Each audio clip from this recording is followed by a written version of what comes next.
पश्चिम बंगाल के हुगली में हिंसा के बाद बड़ी संख्या में सुरक्षा बल के जवानों की तैनाती कर दी गई। वहां एक दिन पहले रामनवमी की शोभा यात्रा निकाली जा रही थी और आरोप है कि तभी उस पर पथराव हो गया, जिसके बाद पुलिस ने बड़ी मुश्किल से मामले को शांत कराया। और इसके अगले दिन हुगली के सभी इलाकों को छावनी में तब्दील कर दिया गया। चप्पे चप्पे पर सुरक्षा बल के जवान तैनात कर दिए गए। साथ ही पुलिस ने जगह जगह बैरिकेड लगाकर वहां से गुजरने वालों की तलाशी लेनी शुरू कर दी।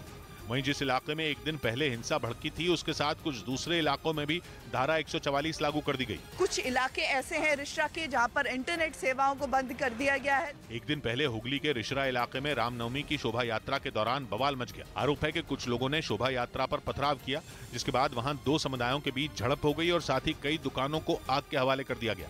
इस बीच इटली में अंग्रेजी समेत दूसरी विदेशी भाषाओं में काम करने और बोलने पर जुर्माना लग सकता है। अंग्रेजी समेत दूसरी भाषाओं को बैन करने के लिए वहां की संसद में बिल पेश किया गया। और अगर ये बिल इटली की संसद में पास हो गया तो इसे न मानने पर 1 लाख यूरो यानी भारतीय रुपयों में करीब 90 लाख तक का जुर्माना लगाया जाएगा। ये बिल इटली की प्रधानमंत्री जॉर्जिया मेलोनी की party brothers of Italy party ने वहां की संसद में पेश किया। उधर बेलारूस में परमाणु हथियारों की तैनाती के ऐलान के बाद रूस ने पहली बार उस जगह के बारे में बताया जहां इन हथियारों को रखा जाएगा। पश्चिमी मीडिया के मुताबिक बेलारूस में रूस के राजदूत ने दावा किया कि परमाणु हथियारों को बेलारूस की पश्चिमी सीमा पर तैनात किया जाएगा। यानी पुतिन का प्लान परमाणु हथियारों को नेटो के दरवाजे तक पहुंचाने का है, ताकि नेटो की गर्दन हमेशा उनके पंजे में रहे। इसीलिए उन्होंने अपने परमाणु हथियारों को बेलारूस की पश्चिमी सीमा पर तैनात करने का फैसला किया।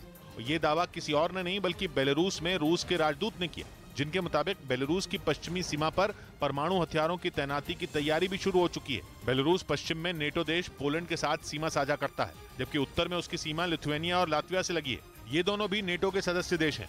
और इसी वजह से कहा जा रहा है कि बेलारूस की पश्चिमी सीमा पर परमाणु हथियारों की तैनाती से खतरा नेटो के दरवाजे तक पहुंच जाएगा, क्योंकि ऐसा करके रूस परमाणु हथियार पोलैंड के ठीक बगल में उतार देगा, जिसके बाद हमेशा इस बात का खतरा बना रहेगा कि वो बेलारूस से हमला बोलकर पोलैंड समेत कई नेटो देशों का नामो निशान मिटा सकता है। खासतौर पर उसके निशाने पर पोलैंड होगा, जो कि जंग की शुरुआत से ही यूक्रेन की मदद कर रहा है। अमेरिका समेत पश्चिमी देशों से भेजे जा रहे हथियार पोलैंड के रास्ते ही यूक्रेन पहुंच रहे हैं।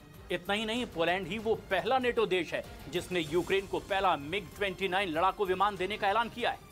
कहा जा रहा है कि रूस ने उसकी सीमा के पास परमाणु हथियार तैनात करने की बात कहकर सीधे सीधे उसे चेतावनी दी है। साथ ही नेटो को भी ये बता दिया कि उसके कई सदस्य देश परमाणु हमले की खतरे की जद में आ गए हैं। और अगर नेटो ने यूक्रेन की मदद करनी बंद नहीं की तो फिर उसके सदस्य देशों को विनाश से कोई नहीं बचा पाएगा, क्योंकि रूस ने दावा किया कि वो 1 जुलाई तक बेलारूस में परमाणु हथियार तैनात कर देगा। जिसके बाद अगर यूक्रेन की जंग में उसे हार देखनी पड़ी तो रूस परमाणु हमला भी बोल सकता है। खुद पुतिन के दोस्त और बेलारूस के राष्ट्रपति लुकाशेंको ने अमेरिका समेत यूरोप के देशों को ये चेतावनी दी। इसके साथ ही लुकाशेंको ने पुतिन